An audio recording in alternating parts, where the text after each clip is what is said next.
শ্রোতা বন্ধুরা নমস্কার।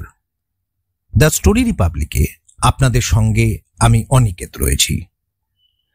দ্য স্টোরি রিপাবলিকে আমরা এতদিন নানা ধরনের ভূতের গল্প শুনেছি। শুধু ভূত কেন, ঠিক করে বলতে গেলে ভূত, জিন, প্রেত, ডাইনি, শাঁকচুন্নি ইত্যাদি নানা ধরনের গল্প আপনারা স্টোরি রিপাবলিকে শুনেছেন।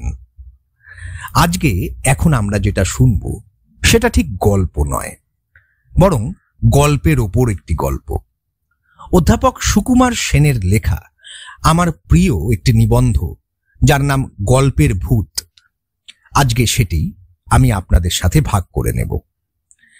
এই নিবন্ধটি একটি গবেষণামূলক নিবন্ধ, যেখানে বাংলা গল্প এবং কথা সাহিত্যে বিভিন্ন ধরনের ভূত প্রেতের অনুপ্রবেশ, বিভিন্ন ধর্মের নিরিখে, বিভিন্ন সংস্কৃতির নিরিখে এবং বাংলা ভাষার উৎস থেকে কিভাবে এই অপদেবতা, ভূত, প্রেত, যক্ষ ইত্যাদিরা বাংলা গল্পে জায়গা করে নিল, সে বিষয়ে পাণ্ডিত্যপূর্ণ আলোচনা এই নিবন্ধে রয়েছে। সুতরাং দেরি না করে আসুন আমরা শুনি অধ্যাপক সুকুমার সেন তার গল্পের ভূত নিবন্ধে কি বলতে চেয়েছেন। এই নিবন্ধের ভাষা এবং ভাব সম্পূর্ণ লেখকের নিজস্ব। বাংলায় ভূত শব্দটি চলিত আছে দুটি সম্পূর্ণ ভিন্ন, এমনকি সম্পূর্ণ বিপরীত অর্থে। শব্দটি আকৃতি তৎসম, তবে অর্থে একটিতে তৎসম, অপরটিতে তদ্ভব। ভূত তৎসম অর্থে বোঝায় যা উৎপন্ন হয়েছে এবং বর্তমান আছে। বিশেষ করে বোঝায় জগতের মূল পদার্থগুলি। প্রাচীন ভারতীয় ভাবনায় মাটি, জল, হাওয়া, আকাশ, আলো এই পঞ্চভূত। ভূত তদ্ভব অর্থে হল যা হয়ে ফুরিয়ে গেছে কিন্তু যার আদল লুপ্ত হয়নি, অর্থাৎ শব্দটির তদ্ভব রূপ ভুয়ো, যা বোঝায়। ভুয়ো মানে যার ভিতর সারবস্তু কিছু নেই, তবে বাইরের খোলার বা আবরণের আদল আছে। ভূত তাই যেন মরা মানুষের না মরা ছাঁচ। আলোচনা করতে বসেছি বাস্তব ভাবনায়, এখনকার দিনের স্পিরিট বা প্রেতাত্মা নয়। সাহিত্যে, বিশেষভাবে লোকবিশ্বাস থেকে উদ্ভূত সাহিত্যে, বৈদিকে, সংস্কৃতে, প্রাকৃতে এবং বাংলায় যেমনভাবে দেখা দিয়েছে সেইভাবে। আমাদের সাহিত্যে ভূতের দুটি স্বরূপ, একটি প্রধান, অপরটি গৌণ। প্রধান স্বরূপে ভূতের কোনো সম্পর্ক নেই কোনো মৃত ব্যক্তির বা প্রেতের সঙ্গে। সে যেন এক শ্রেণীর সত্তা, দেব, অসুর, গন্ধর্ব ইত্যাদির মতো। সে অপদেবতা, সাধারণ মানুষের হিতকারী নয়। তারা ভয় দেখায়, প্রাণ কেড়ে নেয়, অর্থাৎ রাক্ষসেরই এক অতিহীন সংস্করণ। বেদে ভূত কথাটি নেই। তার স্থানে যে যে নাম আছে তা সবই এই রকম অপদেবতা সত্তাবাচক। সংস্কৃত সাহিত্যের শেষের দিকে এসে আমরা মানুষের প্রেতাত্মার সঙ্গে ভূতের সম্পর্ক প্রতিষ্ঠার সূত্রপাত পাই। এখানে আমরা ভূতের মধ্যে শ্রেষ্ঠতম ভূতের এক শ্রেণীর উল্লেখ পাচ্ছি, ব্রহ্মদৈত্য। তবে নামটি তখনও প্রতিষ্ঠিত হয়নি। শুদ্ধাচারী পণ্ডিত ব্রাহ্মণের প্রেতাত্মার মতোই যেন ব্রহ্মদৈত্য। এখানে মনে রাখতে হবে যে আমাদের এখনকার প্রেতাত্মা, ভূত ভাবনা ইত্যাদি বৈদিক যুগে প্রত্যাশিত ছিল না। এ ভাবনা উৎপন্ন হয়েছে জন্মান্তরবাদ দৃঢ় প্রতিষ্ঠিত হওয়ার পর। জন্মান্তরবাদের সূত্রপাত হয়েছিল বৈদিক যুগের একেবারে অস্তভাগে, উপনিষদের সময়ে। ইতিমধ্যে জন্মান্তরবাদ সর্বস্বীকৃত হয়েছে। তাই দুষ্কৃতকারী মৃত ব্যক্তির পরলোকে ভূত হয়ে থাকার কল্পনাও মানুষের মজ্জাগত হয়ে পড়েছে। ব্রাহ্মণের মাহাত্ম্য সর্বস্বীকৃত হয়েছে। তাই ব্রহ্মদৈত্যের মধ্য দিয়ে আসায় জন্মান্তরবাদের ও জাতিবাদের যুগপৎ অনুপ্রবেশ পাচ্ছি লোকসাহিত্য ভাবনায় ভূতের কাণ্ডে। তারপরে বাংলায় একটু নতুন করে প্রেতাত্মা ভাবনার আবির্ভাব দেখছি। এখানে ভূতের স্ত্রী পুরুষ ভেদ বিশাল প্রভেদে দাঁড়িয়েছে। নারী ভূতের নাম হলো পেতনী, সংস্কৃত প্রেতিনী অর্থাৎ নারী মৃতাত্মা থেকে। এবং এই নাম থেকেই বোঝা গেল যে পুরুষ ভূতের সঙ্গে এদের শ্রেণীভেদ ঘটেছে। পেত্নীদের আবরণ অনেকটা মানুষ নারীরই মতো, বেশভূষায় সাদা কাপড়, শাঁখার চুড়ি, তবে মুখ ঘোমটায় ঢাকা। কম বয়সী এমন পেত্নীর নামান্তর শাকচুন্নী। নামটির আসল অর্থ হল শাঁখার চুড়ি পরা মহিলা, হিন্দিতে বলে চুড়েল। পেত্নীদের ঝোঁক সধবা নারীর মতো মাছ খাবার দিকে, পুরুষ ভুলিয়ে তাকে মেরে সঙ্গী করার অথবা সংসারে প্রবেশ করে মানুষ সেজে থাকবার দিকে, কখনো কখনো শিশু পালনের দিকেও থাকে। মনে হয় শাকচুন্নির আইডিয়াটি বিশেষ করে মেয়েদের মধ্যেই প্রবর্তিত হয়েছিল। শাকচুন্নি ভাবনার মধ্যে পরবর্তীকালে দেব ভাবনারও ছাপ কিছু কিছু পড়েছে। শেওড়া গাছ কাঁটা ঝোপের মতো, একটু যেন ভয়াল দর্শন। এই কারণেই হোক বা অন্য কারণে শেওড়া গাছে পেত্নীর আড্ডা, এই ধারণা জনগণের মধ্যে বদ্ধমূল ছিল।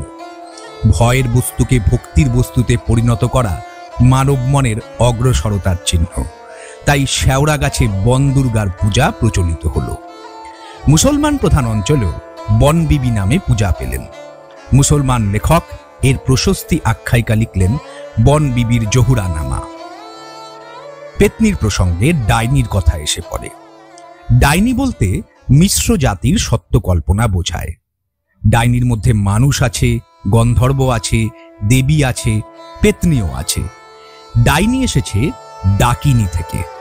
ডাক মানে বিখ্যাত জ্ঞানী ও গুণী ব্যক্তি, এই শব্দের স্ত্রীলিঙ্গ রূপ ডাইনি। ডাক কথাটি রয়ে গেছে মানুষ বোঝাতে এবং জ্ঞানী গুণী রোজা বোঝাতে। ডাকিনী শব্দের মানে বিকৃত হয়ে গেছে। কেমন ভাবে তা বলি। বহুকাল আগে একদা শিবের মুখ্য উপাসক ছিলেন সিদ্ধেরা। এরা সস্ত্রীক অর্থাৎ জোড়ায় জোড়ায় থাকতেন। এদের উপাসনার অঙ্গ ছিল বিনা বাজিয়ে গান বাজনা, যেমন সেদিনকার বাউল বৈরাগী। এদের এই খাঁটি পরিচয়টুকু কালিদাসই মেঘদূতে দিয়ে গেছেন। এদের যারা নিচু ক্লাসের সাধক তাদের বলতো যোগী ও যোগিনী। পরে যোগী বলতে শিবের সহচর ও সাধক, আর যোগিনী বলতে দেবীর সহচরী ও সাধিকাদের বোঝাতো। দেবী চণ্ডীর সহচরী যোগিনীর মধ্যে ডাকিনী ছাড়াও ছিল শাকিনী, হাকিনী ও রাকিনী বা রঙ্কিনী। ডাকিনী হল তুকতাকে অভিজ্ঞ মুখ্য সহচরী। দেবী নিজেও ডাকিনী রূপ ধরতেন। পুরনো পুঁথিতে প্রাচীন ছড়া পাওয়া গেছে যাতে দেবী চণ্ডী নিজেকে দ্বারবাসিনী ডাকিনী বলেছেন। শাকিনী এসছে সংস্কৃত শঙ্খিনী শব্দ থেকে। এ শব্দের অর্থ হল শাকচুন্নির মতোই শাখা পরা। ডাকিনী ও শাকিনী শিশুর অমঙ্গল করত বলে সেকালে লোকবিশ্বাস ছিল। চৈতন্য জন্মাবার আগে তার মায়ের কয়েকটি সন্তান জন্মেই মারা যায়। সেই কারণে যখন শ্রীচৈতন্য ভূমিষ্ঠ হন তখন অদ্বৈত আচার্যের পত্নী সীতাদেবী নবজাতকের নাম রেখেছিলেন নিমাই। কারণ কৃষ্ণদাস কবিরাজের কথায় ডাকিনী শাকিনী হইতে শঙ্কা উপজিল চিতে, ডরে নাম থইল নিমাই। নিমাই মানে যার মা নেই। সুতরাং ডাকিনী শাকিনীর দয়া হবে, তারা শিশুর প্রাণ হরণ করবে না। আরও এক মানে করা যায়, নিমাই মানে নিমের মতো তেতো, সুতরাং শিশুকে গ্রাস করার প্রবৃত্তি তাদের মনে জাগবে না। হাকিনী মানে যে অপদেবতা হাঁক পেরে লোককে ঘর ছাড়া করে দিয়ে বিনষ্ট করে, অর্থাৎ এখনকার লোকবিশ্বাসে নিশি। রাকিনী, ডাকিনী, শাকিনী ও হাকিনীর মতো প্রহরী সহচরী ছিল বৌদ্ধতান্ত্রিক মহাদেবী তারারও। ব্রাহ্মণ্য মতে রঙ্কিনী, যার তদ্ভব রূপ রাকিনী, দেবী চণ্ডীর এক রূপ। এই রূপে দেবীর নামান্তর চর্চিকা ও চামুণ্ডা। রঙ্কিনী মানে নিঃস্ব, ক্ষুধার্ত, হিংস্র নারী। চর্চিকা ও চামুণ্ডা শব্দ দুটির মানেও তাই, চাঁচা ছোলা, চামড়া সার, অর্থাৎ কঙ্কালবতী বা কঙ্কালী। দেবী চণ্ডীর আর এক রকম সহচরী দেবতা আছেন। এদের সাধারণ নাম হল মাতৃকা মানে ছোট মা। এরা অপদেবতা নন, বিভিন্ন দেবতার শক্তিরূপ। সংখ্যায় এরা ৮। এরা নায়িকা নামেও উল্লিখিত। দেবী চণ্ডীকে নিয়ে নবমাতৃকা। এখানে নবদুর্গা কথাটির মর্ম বলে দিই। শুক্ল প্রতিপদ থেকে নবমী পর্যন্ত ছিল একদা শারদীয়া দেবী পূজা, সেই থেকে এই নাম। ছেলে ভুলোনো গল্পে ডাইনি সাধারণত এক বিশেষ জাতের অপদেবতা বা ভূত, যারা বুড়ির বেশ ধরে থাকে, যাদের আচরণ মানুষের মতোই, তবে যারা শিশুর মাংস খেতে ভালোবাসে। আমাদের দেশে পিঠে গাছের গল্পে এই ডাইনির সাক্ষাৎ পাই। আর্মেনীয় ভাষাতেও এমন গল্প কিন্তু পাওয়া গেছে। ছেলে ভুলোনো গল্পে আসল অর্থাৎ ভদ্র মানুষ জ্ঞানীগুণী বুড়ির গল্পও আছে। এরা বুদ্ধি দিয়ে ভূতপেত্নীর আক্রমণ রোধ করে তাদের তাড়িয়ে দেয়, যেমন পাই থালুমালুর গল্পে। ভূতপ্রেত ছাড়াও বিচক্ষণ বুড়ির গল্প আমাদের অজানা নেই, যেমন শিশুদের শ্রবণ রোচন গল্প। লাউ গড়াগড়ি বুড়ি সুরি জানিস, চতুর শিয়ালকে চতুরতর বুড়ি কেমন করে ঠকিয়েছিল। ভূতেদের পা উল্টো দিকে এবং ভূতেরা নাকি কথা কয়। এ দুটি বিশেষত্ব কিন্তু ব্রহ্মদৈত্যের বেলায় দেখা যায় না। এক শ্রেণীর অপদেবতার পা যে উল্টো দিকে হতো, অর্থাৎ সামনে গোড়ালি ও পিছনে পায়ের পাতা, তা ঋগ্বেদে ও অথর্ববেদে উল্লিখিত আছে। খোদাই ছবিতেও এ ব্যাপার দেখতে পাই ভাজা পাহাড়ের গায়ে। রাক্ষস। রাক্ষস বাংলার সাধু সাহিত্যে আছে এবং ছেলে ভুলোনো গল্পেও আছে। তবে দুই স্থানের রাক্ষস ঠিক এক জাতের নয়, যদিও দুইয়ের উৎপত্তি প্রায় একই। সাধু সাহিত্যের রাক্ষস এসেছে পুরোপুরি সংস্কৃত পুরাণ কাহিনী থেকে, কিন্তু বাংলা ছেলে ভুলোনো সাহিত্যের রাক্ষস ঠিক পৌরাণিক রাক্ষসদের মতো নয়। এরা যেন একরকম ভদ্র শ্রেণীর ভূত, ভয়ঙ্কর মানুষখোর, কিন্তু গোপনচারী ও অন্ধকারের জীব নয়। নূতনত্বের মধ্যে এদের ল্যাজ দেখা যায়। মনে হয় বাঘ নেকড়ে শিয়ালদের সঙ্গে হিংস্রতার মিল থাকায় রাক্ষসদের লেজের কল্পনা করা হয়েছে ছেলেদের গল্পে। তবে বাংলায় লোকবিশ্বাসে রাক্ষস বলে কোনো কল্পনা নেই, কেবল ঔদরিককে ভর্ৎসনা করা হয় রাক্ষস বলে। ছেলেদের গল্পে রাক্ষসের সঙ্গে খোক্কসও আছে। এ জীব, তার নাম আধুনিক কালে ঊনবিংশ শতাব্দীতে উদ্ভূত হয়েছে রাক্ষসের জুড়ি মেলাতে। আসলে খোক্কস বলে জীবের অস্তিত্বই নেই। পরে গল্পে রাক্ষসের যারা প্রতিপক্ষ তারা মানুষ এবং অল্প বয়স্ক। গল্প যিনি খোকাদের শোনাচ্ছেন তিনি যেন ধরে নিয়েছেন যে তার শ্রোতাদের মতো কোনো খোকাই যেন রাক্ষসদের কবলে পড়েছিল এবং নিজের বুদ্ধি ও কৌশলের বলেই রাক্ষসকে পরাজিত করতে পেরেছিল। তাই মনে হয় খোকা আর রাক্ষস এ দুটি শব্দের জোর কলমেই গল্প বলিয়েদের মাথায় খোক্কস এই চমৎকার নামটি এসে গিয়েছিল। ছেলেদের গল্পে ভূতের সঙ্গে পেত্নীর যেমন আচরণে ও ব্যবহারে পার্থক্য আছে, তেমনি রাক্ষস ও রাক্ষসীদের মধ্যে কিছু তফাৎ আছে। রাক্ষসীরা রূপ বদল করে রাজার রানী হয় এবং ইচ্ছাসুখে রাজার আস্তাবল থেকে আস্ত আস্ত ঘোড়া খায়। রাক্ষসেরা কিন্তু এমন কোনো উদ্দেশ্যে মানুষ সেজে মানুষের সংসারে ঢোকে না। বুড়ি রাক্ষসীদের দয়া মায়া আছে, বুড়ো রাক্ষসের দৈবাত। হৃদয়বৃত্তিতে বুড়ি রাক্ষসী বুড়ি ডাইনির অনেক ধাপ উপরে। মেয়েলি ভাষায় দক্ষী দানা প্রচলিত আছে, তবে দক্ষী ও দানা নিয়ে কোনো গল্প নেই। দক্ষী এসেছে যক্ষ থেকে। প্রাচীন ধারাবে এসেছে যক্ষ, যা বাংলায় হয়েছে যখ। যখের কথা পরে বলা হবে। দানা দানো নামেও চলে, দানো হিন্দিতেও আছে। শব্দটি এসেছে দানব থেকে। পানের বরজের ক্ষেত্রপাল দেবতা বুঝাতে কেলেদানা বা কালিয়াদানা নাম আমার শোনা আছে। বিহারের কোনো কোনো অঞ্চলের লোকবিশ্বাসে তমাল গাছে অধিষ্ঠিত কালিয়াদানা অল্প বয়সী মেয়েদের উপর ভর করতে চায়। ইনি হলেন মেয়েলি কাণ্ডে শ্রীকৃষ্ণের বিকৃত রূপ। এখন বলে রাখি যে বাংলায় লোকবিশ্বাসে এবং গল্পে যখ হচ্ছে মূল্যবান ভাণ্ডার রক্ষক। যখের ভাণ্ডারে অনধিকারীর হাত দেওয়ার অধিকার নেই, দিলে সমূহ বিপদ। গৃহস্থের প্রয়োজনে যখ কখনো কখনো বাসন কোষণ দিয়ে সাহায্য করে। কাজকর্ম চুকে গেলে সেসব দ্রব্য ফেরত দিতে হয়। একদা আমাদের দেশে জীবন্ত মানুষকে ধনভাণ্ডারে পুঁতে রেখে যখ করা হতো। এ ব্যাপারে এক মর্মন্তুদ কাহিনী রবীন্দ্রনাথ তার সম্পত্তি সমর্পণ গল্পে দিয়ে গেছেন। এমন নিষ্ঠুর গল্প কিন্তু কোনো ভাষাতেই লেখা হয়নি। যখের আবাস স্থান, পুরনো বাড়ির ভাঙা সুড়ঙ্গ অথবা পুরনো ইদারা কিংবা পুরনো পুকুরের অতল গর্ভ। হাজার বছর আগেকার গল্পে যক্ষেরা বাস করত বট গাছে। এখন বট গাছের তলায় যক্ষিণী ষষ্ঠীর পুজো দেয় মেয়েরা। কোনো কোনো বট গাছের সঙ্গে যক্ষের স্মৃতি একেবারে মুছে যায়নি। সে স্থান পঞ্চাননের অথবা পীরের স্থান বলে গণ্য করা হয়েছে। যক কথাটি সাধারণ শব্দেও প্রচলিত হয়েছে, তখন মানে হয় অত্যন্ত কৃপণ ব্যক্তি। সংস্কৃত দেব শব্দের ফার্সি রূপ দেও হিন্দিতে গৃহীত হয়েছে ভূত প্রেত অর্থে। বাংলায় শব্দটির তদ্ভব রূপ দে বা দেয়া সাধারণত বৃষ্টির দেবতা ইন্দ্র বা পর্জন্য অর্থে ব্যবহৃত হতে দেখা যায় মধ্য বাংলার বৈষ্ণব পদাবলিতে। এখানে অপদেবতা অর্থেও দে শব্দের সাক্ষাৎ দৈবাত মেলে। বুঝতে হবে যে শব্দটি এখানে হিন্দি দেও শব্দের স্থানে ব্যবহৃত হয়েছে। ছেলে ভুলোনো গল্পে পরীর আবির্ভাব বাংলায় আরব্য রজনী কাহিনীমালার প্রচারের সময় থেকে, অর্থাৎ ঊনবিংশ শতাব্দীর প্রায় গোড়া থেকে। শব্দটি এসেছে ফার্সি থেকে, ইংরেজি ফেয়ারি শব্দের সমার্থক, তবে ইংরেজি অর্থে পরী আকারে ছোট।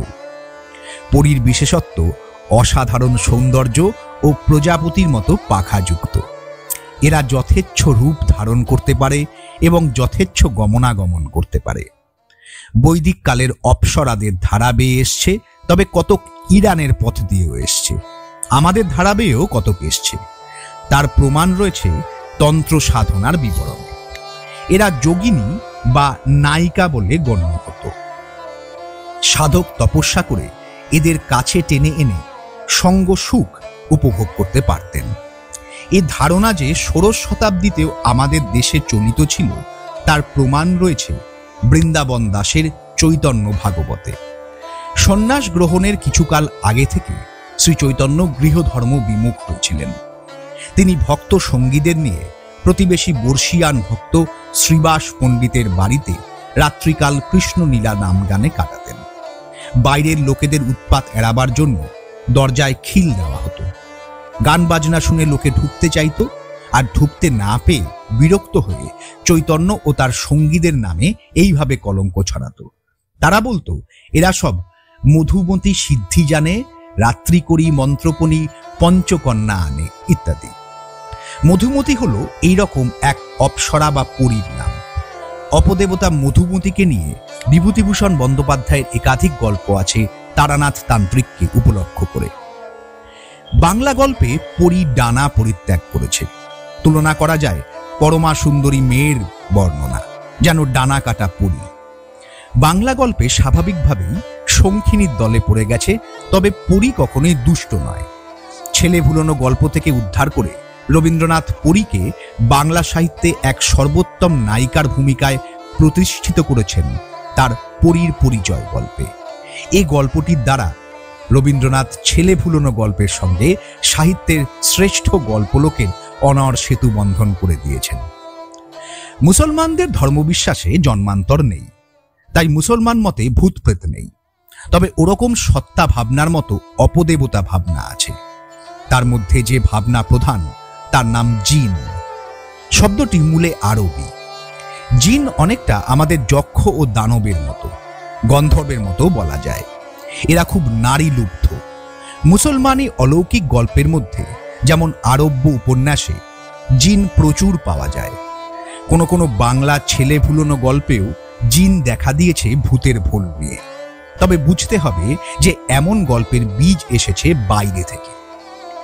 ছেলে ভুলোনো গল্পে দৈবাত মুসলমান ভূতও দেখা যায়। এদের বলা হয় মামদ, অর্থাৎ মামুদিয়া। মামদ ভূত একটু উদার চরিত হয়।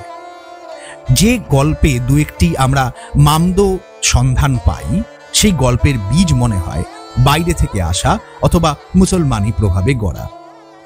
বাংলায় মুখের সাহিত্যে বিবিধ প্রকার ভূতের পরিচয় এতক্ষণ দিলাম। এইবার লেখার সাহিত্যে ভূতের প্রসঙ্গ বলছি। বাংলা সাহিত্যে প্রেতাত্মা ভূতের অর্থাৎ পরলোকগত সত্তার পরিচয় প্রথম পাই চৈতন্য চরিতামৃতে। তারপর আধুনিক কালের আগে বাংলা সাহিত্যে আর পাইনি। পুরীতে শ্রী চৈতন্যের এক অনুচর ছিল হরিদাস নামে।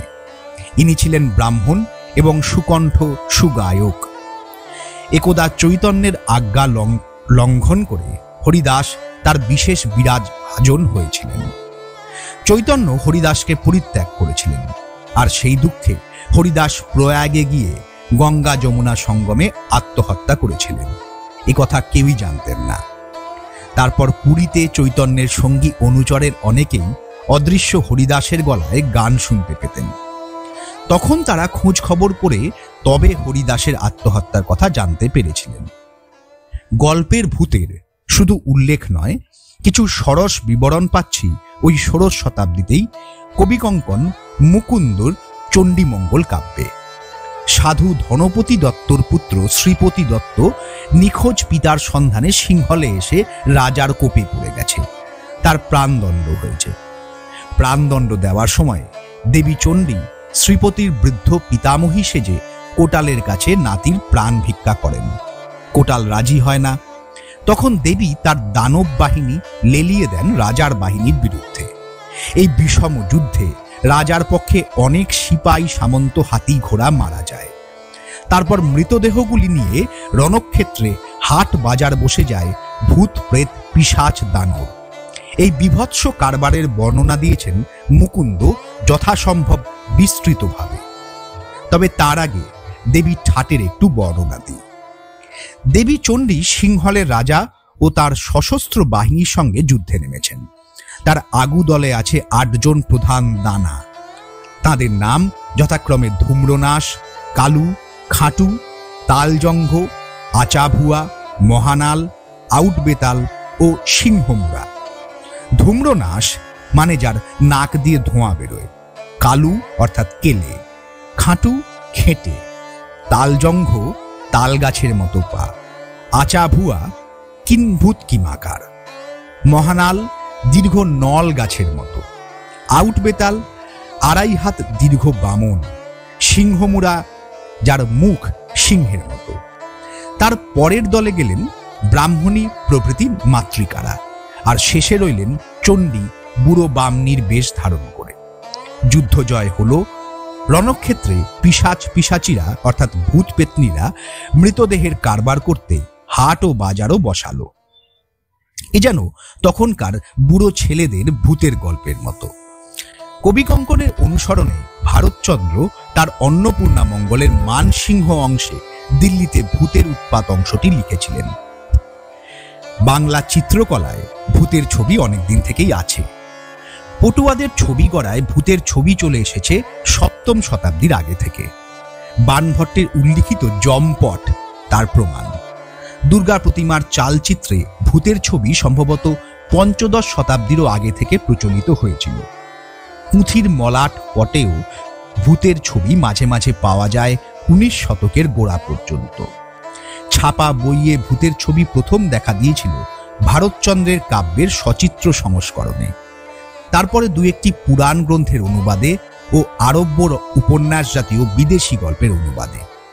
তবে এখানে ভূত দেশি নয়, ফার্সি, জিন, আফ্রিকান ও পুরী। ছেলে ভুলোনো গল্পে, দেশি গল্পে ভূতের ছবির প্রচলন 19 শতকের শেষ 2-4 বছরের মধ্যে হয়েছিল। এ উদ্যোগের গোড়ায় ছিলেন ত্রৈলোক্যনাথ মুখোপাধ্যায়, যিনি কঙ্কাবতীর লেখক।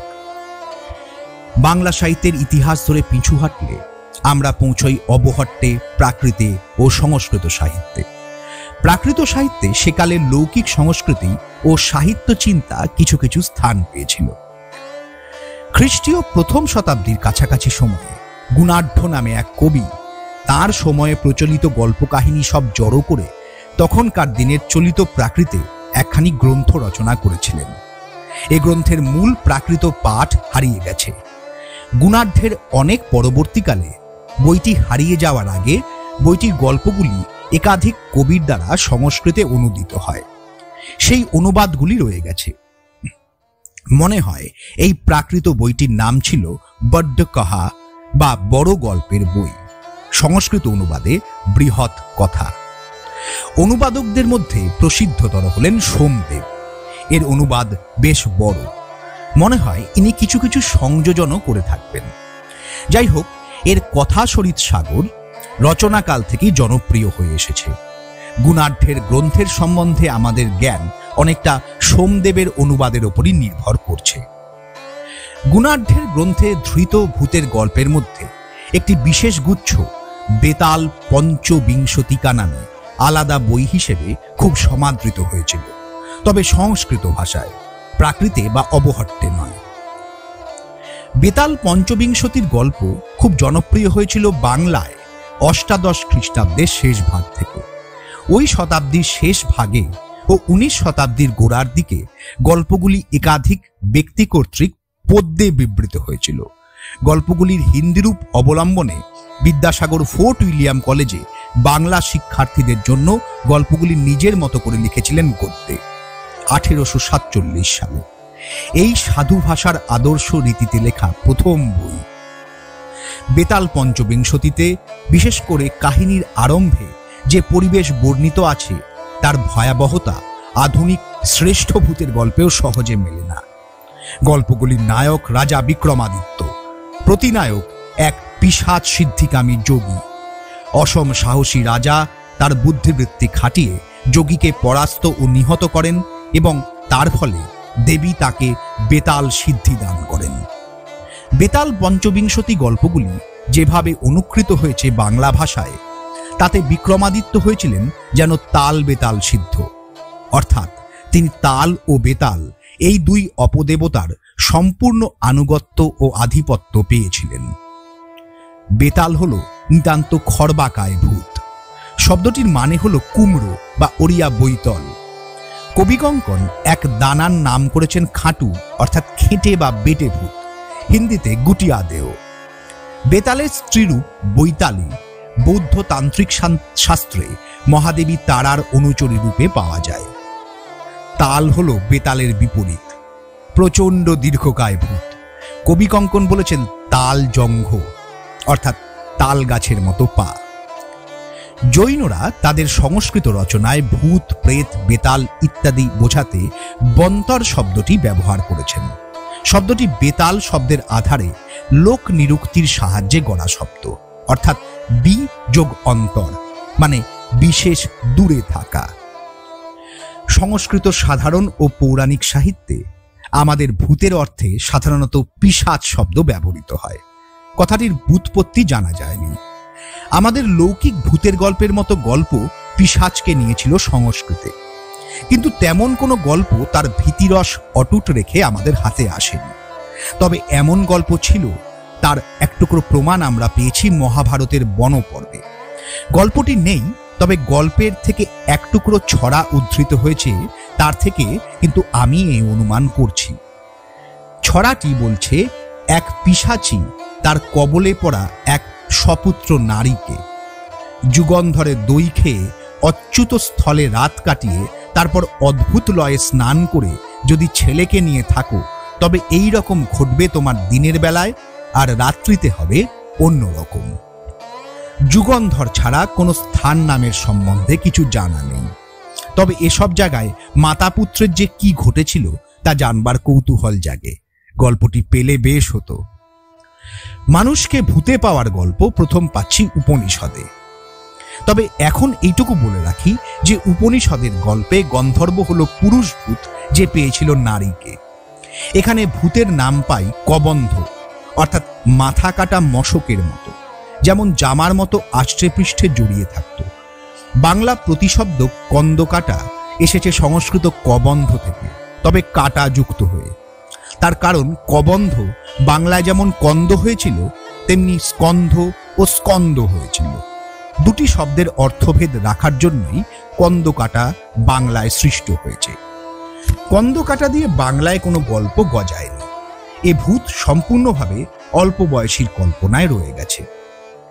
সংস্কৃত সাহিত্যের ভূতের খুবই অল্পতা বটে, কিন্তু খাস বৈদিক সাহিত্যে অর্থাৎ ঋক ও অথর্ববেদে ভূত প্রেতের অভাব নেই। তবে ওসব নাম ওখানে নেই। ওরা সবাই একসঙ্গে উল্লিখিত হয়েছে এক বচনে রক্ষস বা রক্ষক বলে। শব্দটি ক্লীবলিঙ্গ, তবে রক্ষসদের মধ্যে স্ত্রী পুরুষ ভেদ ছিল। দুটি বিশেষ নাম যেমন কিমিদিন আছে বটে, তবে নামের অর্থ আমাদের অনুমানের বাইরে। রাক্ষসদের বিশেষ ক্ষমতা ছিল জাদুগিরি, অর্থাৎ নানা রকম জন্তু জানোয়ারের রূপ দেখে ভয় দেখানো, ক্ষতি করা।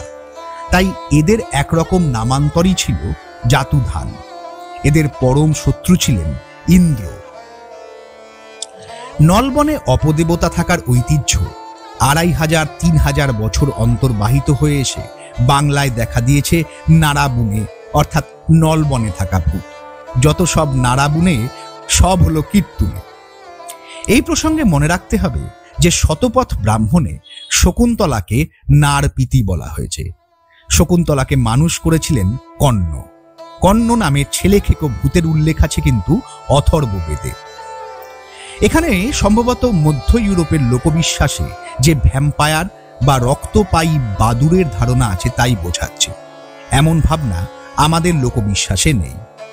রাক্ষসরা মেয়ে পুরুষ দুই হয়। যারা মায়ার দ্বারা প্রবল হতে চায় তাদের পুরুষ ও স্ত্রী জাতুধানকে ইন্দ্র মেরে ফেলে। এখানে জাতুধানদের কবন্ধ মূঢ়দেব নামে করা হয়েছে। জাতুধানদের এরা ছিল কর্তা ব্যক্তি। এদের আরও উল্লেখ আছে ঋগ্বেদে। মূঢ়দেব শব্দটি বহুব্রীহি সমাস, মানে মূঢ় যার দেবতা বা উপাস্য। এখানে মূঢ় কি? পণ্ডিতেরা অনুমান করেছেন যে শব্দটি মূল শব্দের পূর্বরূপ। মূল মানে গাছকে যা মাটিতে এঁটে রাখে, তার থেকে খুঁটি বা থাম। আগে সপ্তম মণ্ডলের সূক্তে দেখেছি মূঢ়দেবদের বিগ্রীব অর্থাৎ মুন্ডহীন বলা হয়েছে। এখানে দশম মণ্ডলের সূক্তে মূঢ়দের পাচ্ছি ক্রব্যাদ অর্থাৎ কাঁচা মাংস ভোজী রূপে। এখানে মূঢ় অর্থে মূঢ়দেবদের উপাস্য খুঁটি অথবা স্তম্ভ ধরতে পারি। মূঢ়দেবরা যে আধিভৌতিক প্রাণী নয় তা তাদের বিগ্রীব বিশেষণ থেকেই বোঝা যায়। অথর্ব সংহিতায় রাক্ষসদের আরো কিছু বিবরণ পাই। যাদের পায়ের পাতা পিছনের দিকে, গোড়ালি সামনের দিকে, মুখ সামনের দিকে, যারা ধোঁয়া থেকে বেরোয়, যারা আবর্জনা কুঁড় থেকে বেরোয়, যারা মটমট করে, যারা সঙ্গম শক্তিহীন, এদের ধ্বংস করার ক্ষমতার জন্য ব্রহ্মণাস্পতির অর্থাৎ দৈব রোজার কাছে প্রার্থনা করা হচ্ছে। অথর্ব সংস্কৃতার আরও একটি সূত্রে তখনকার ভূত প্রেতদের আবির্ভাবের হদিশ আছে।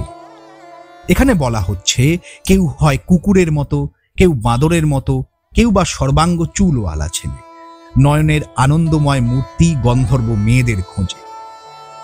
আমাদের এখনকার লোকবিশ্বাসে ভূত পেতনির যে ভাবনা তার প্রতিরূপ অনেকখানি অথর্ব সংহিতায় এইভাবে পূর্বাভাসিত হয়েছে।